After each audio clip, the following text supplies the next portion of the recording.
you so much. Thank you. And we ask, the next segment is the arrival of merchants of lies and deception.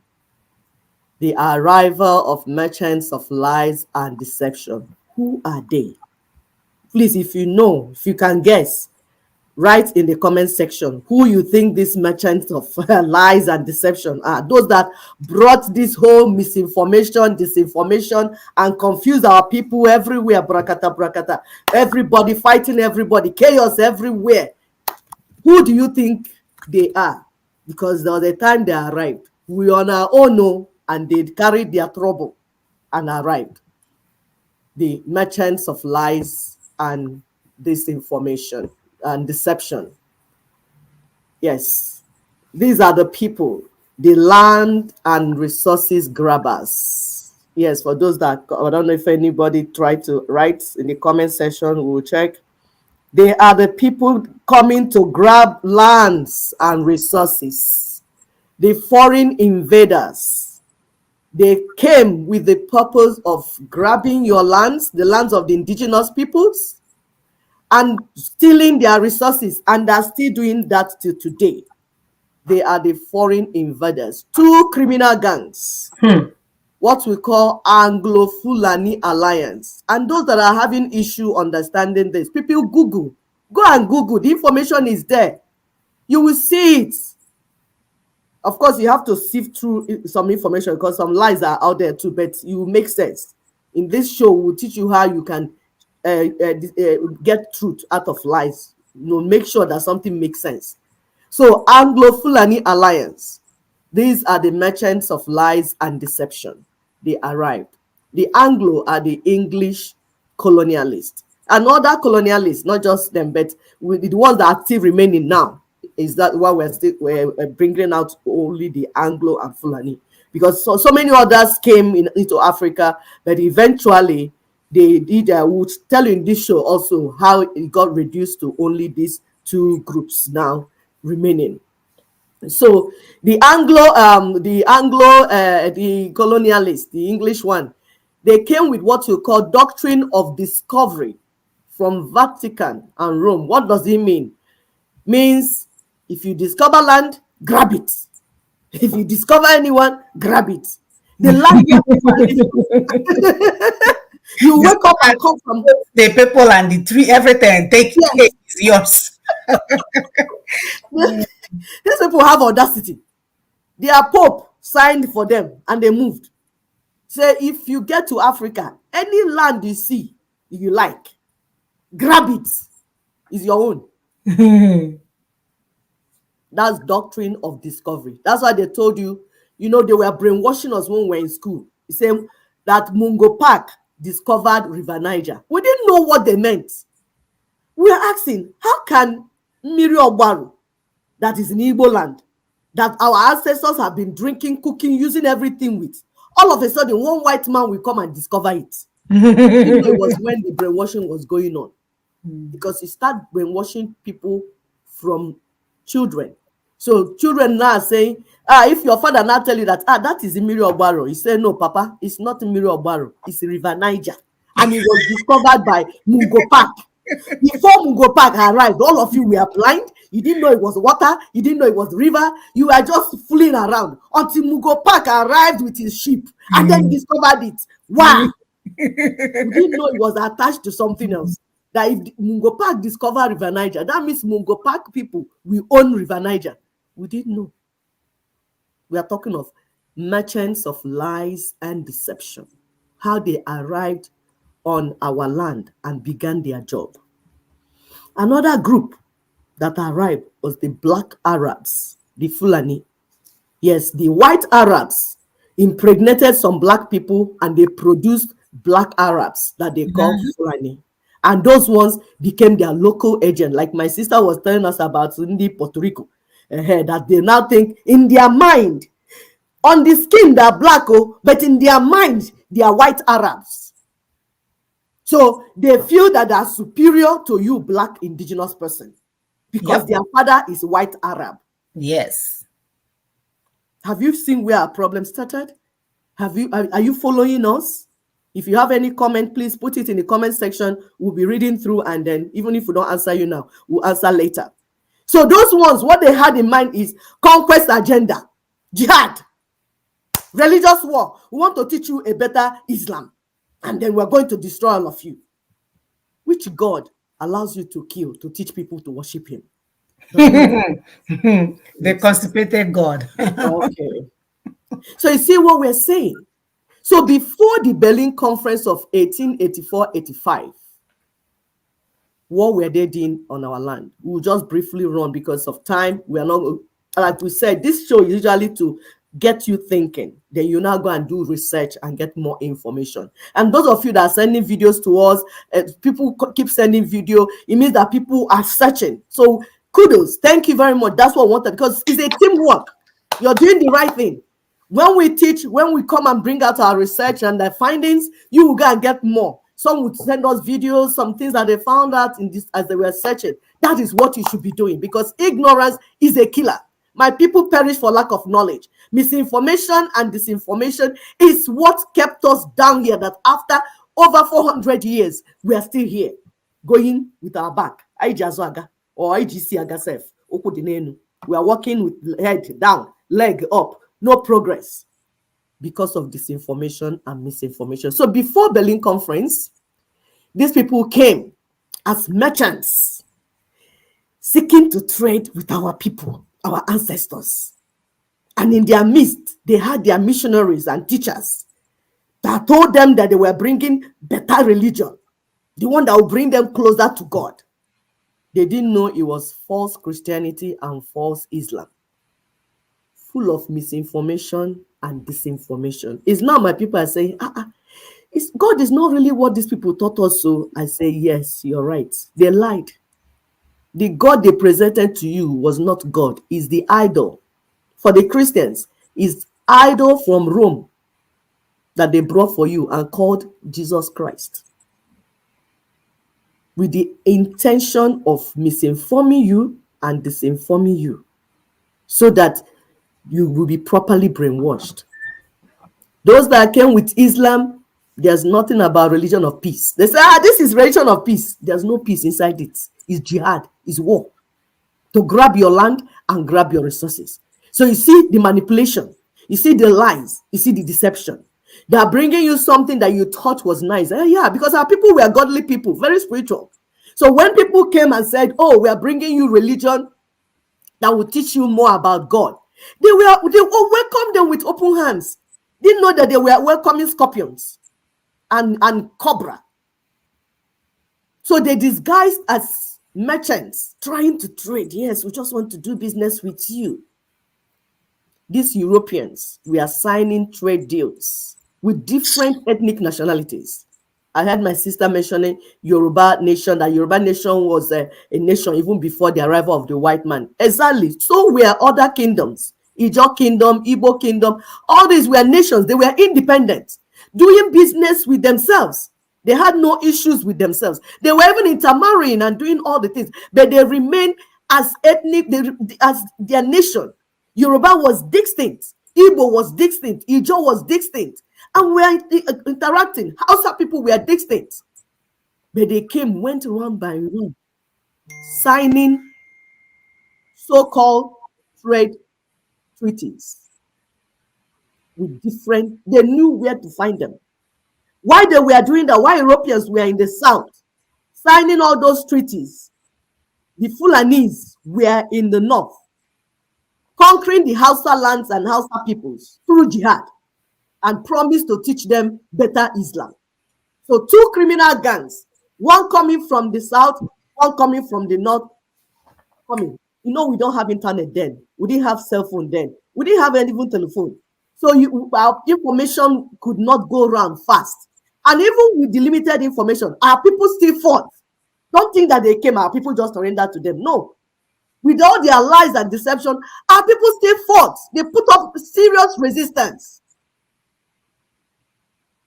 These natives, the ethnic nationalities, remember, they had to depend on translators to communicate with these strangers. For instance, some of us that grew up when we were doing, there's a program they call Icho, where one DC will be speaking English and then translating. When he says, the apple of your eye, he say, apple, that apple that you're eating, you don't know they have finished talking about how they will pluck out your eyes. You think it's apple. Say, apple is fruit. Now it's like googly. So bring the apple, let's eat. You don't know it's your eye that eating. That means blindness. What do you think is going to happen when they have a doctor of DC? DC, doctor of criminality. Right. Doctor of criminality. Yes, so by there, when the one DC is speaking up, the translator is speaking down, and our people don't even know what was being said. You don't know, you just signed away that your eyes should be plucked out. Who does that? Who does that? Except those that have PhD in criminality. They were dealing with everyone in parts and pieces, because they were criminals now. Our people did not know that people like that human beings could do such things. Mm-hmm. But they made sure the whole geographical area was covered. They were asking for exclusive trading rights, promising them protection from other scavengers and aggressors that, once you sign this thing with us, as we are doing business, don't do with other people, and we're going to protect you. That's why the name is Protectorate, because they promise to protect our people. Imagine giving your child to a lion. Say, hey, dear lion, protect my child. I signed for the lion to protect my child. Who does that? The ignorant. Anybody that is misinformed or disinformed, you could end up giving your assets to the rogue, promising you protection and good business. All lies and deception. Some of their colonial business ventures, you have heard some. If you Google, you're going to see these things are there. Royal Niger Company, some of you have heard it. Some of us growing up, we heard UAC, Unilever, and we're even buying shares, 50 copper shares. Who didn't know? Now what an attack and an attack here. Who didn't know? Oh, Jehovah. War. Hi. Arumel. Trading in different commodities. Palm oil, cocoa, they will do this, do that. We didn't know what's going on. There's one they call Edda Dumpster Shipping Company. Those ones were carrying the goods away to Europe, and then they will bring the fake one they want to bring. They bring umbrella for you, bring mirror for you, and bring all your better things from your land. Shell, of course, was busy looking into crude oil. We are seeing them with their tripod. We thought they were taking pictures. These people are just snapping grass. We didn't know they were looking into our grass. What was inside this?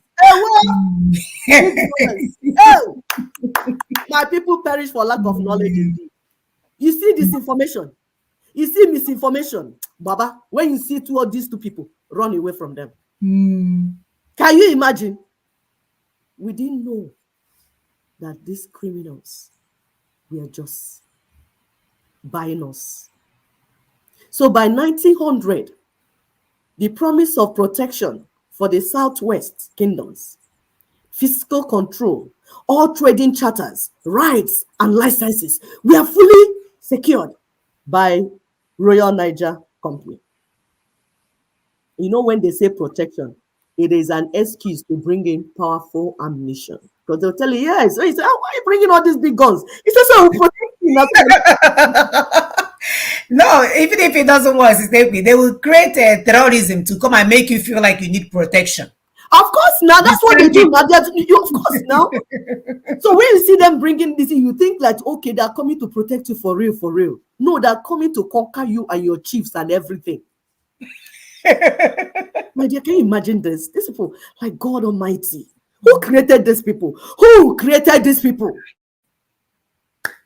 By 1902, the final defeat of Aro Confederacy had taken place. Aro is those that were in charge of Ali Igbo. governing and putting, you know, Aro Chuku, Aro Ndi, whatever, all this Aro other stuff.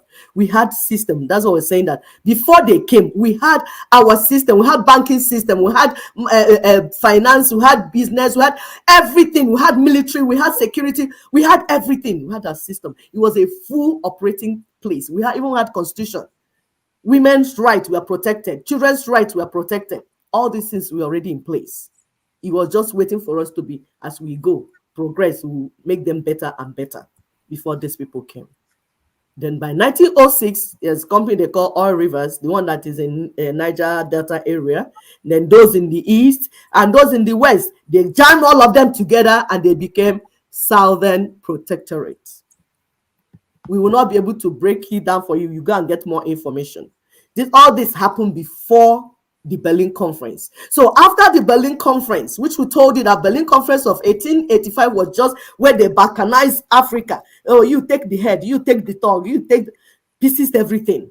And then British Crown, that's the British government, now wanted to take over the management of all these scattered businesses and ventures. What did they have in mind? To provide a single administrative unit. So if you have one button, when you press one button, everybody flies off. So you manage them from one unit to make it easy for you, instead of going around and looking for, especially in Igbo land, where you have every village has a king. If you want anything done, you have to go to all of them. No. That is too difficult. That's that. Bring all of them together and make them start the protectorate. It's time consuming for Ndori. For those that have a doctorate, PhD in criminality, so they bring everybody together and join everybody together, so that once they say one, everybody will just respond. So it's for the administrative, to ease of administration.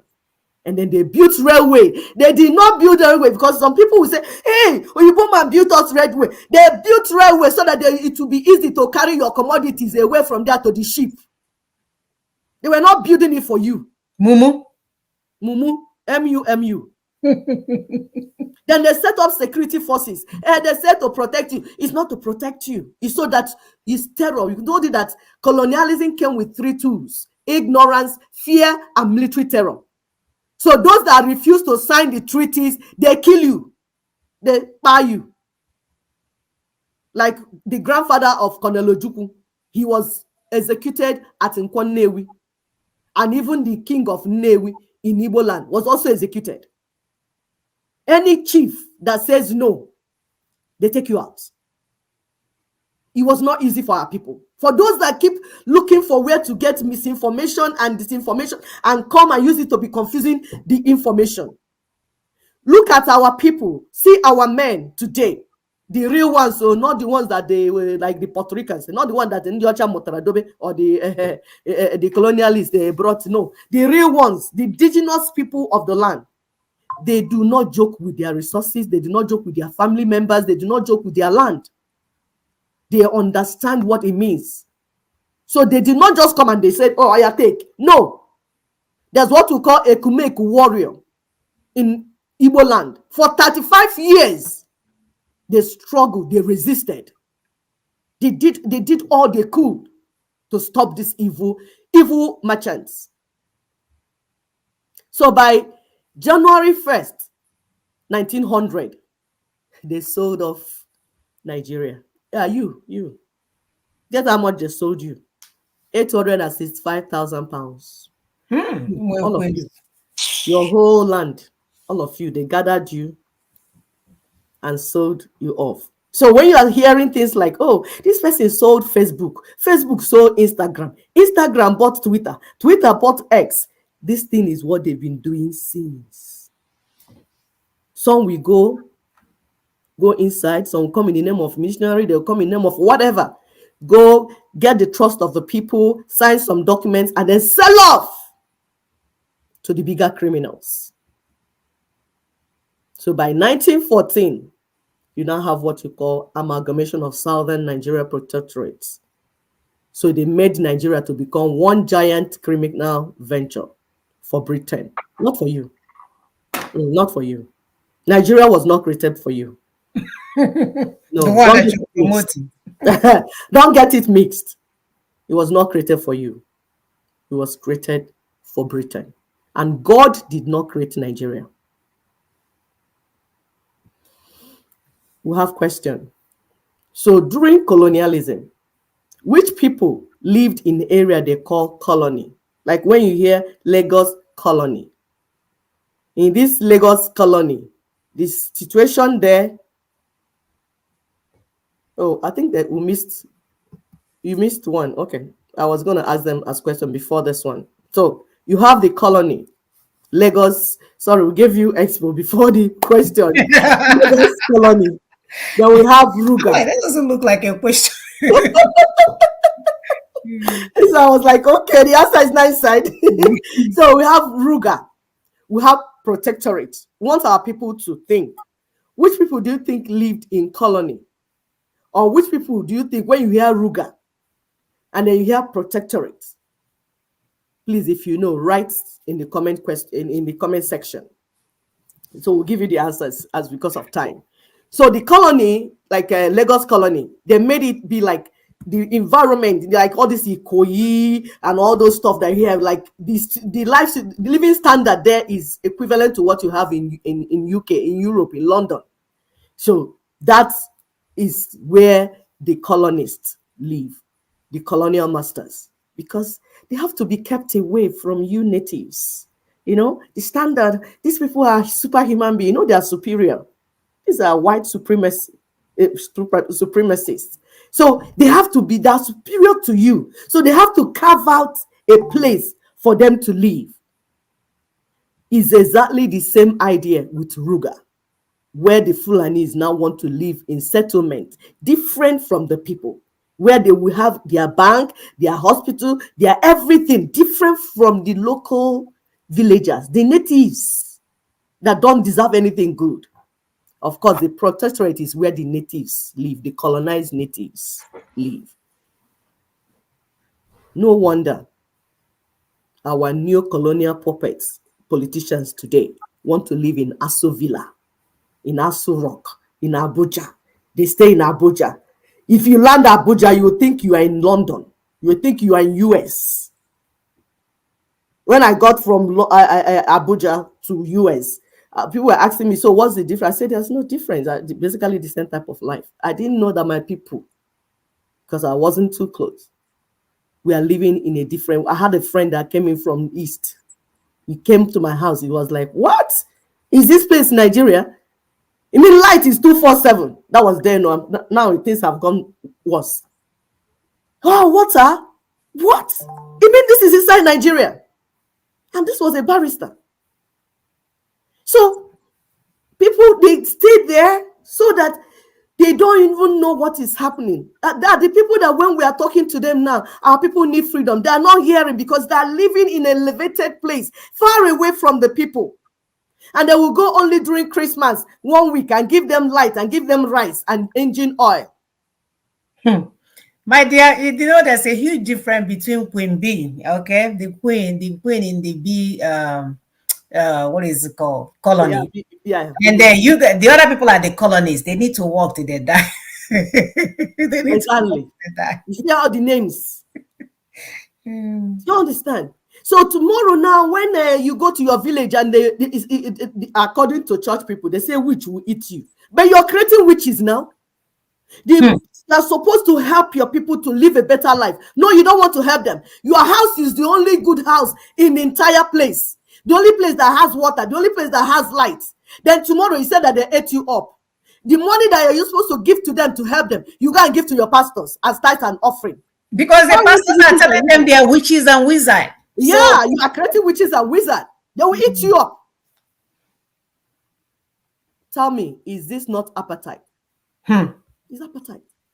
There's no difference. That's when we tell people that the 1999 Constitution created an apartheid situation where you have two standards of citizens: the elevated citizens and the low citizens, the supreme citizens and the anyhow citizens. These ones are living above the law. These ones are living under the law. These ones are living good life. These ones are just dying and begging them water, light, and the beggars. Help us to share, please. Have you shared this show? Please do not watch alone. Help others. Subscribe. Hit the like button so that people can get the information.